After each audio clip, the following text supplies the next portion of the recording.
Well, the story of Ellie and my relationship is inseparable from the story of us seeking out the calling that God has prepared for us. Ellie was a couple of steps in front of me. So I've been interested in mission work for a long time. I think since I was about 13 years old, I went on a mission trip to Guatemala. In 2020, I was working as a nurse, and one of the things that I had reconnected with Dan Venberg about was the possibility of using that medical skill in our field in Chad. Felt like that was the door that God was opening. And one of the things that happened when I was in seminary is I kind of rediscovered a passion for languages and became really interested in translation work and the possibility of that. I grew up on the mission field. My parents, Paul and Teresa Szobody, went to Chad in January 1999. Initially, I was fascinated with the church and I wanted to work in the church. But then I came to Lutheran Brethren Seminary and discovered that being the church is being on a mission. One of the important things that happened while I was here in Fergus Falls at seminary was that I met Matthias. Matthias graduated in 2022 and moved back to France. We got back in touch and it was December.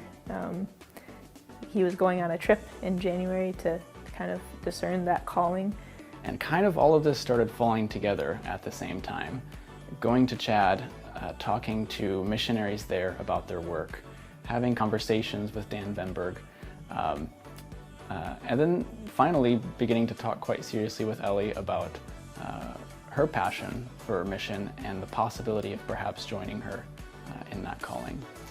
We were able to kind of talk through things in person and I think really have a final sense of affirmation and strong enough that we got engaged. So we got engaged at the end of that week.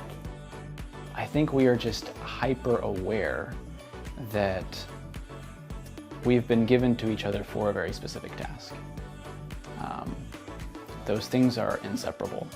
We just have really joyfully accepted that call together. We count it such a privilege to be included in this mission of God for the world. It's not our mission, it's not our church's mission, it's God's mission. And so we're really excited to just bring the hope and the life that Christ has brought to us and to share that with those who've never heard it.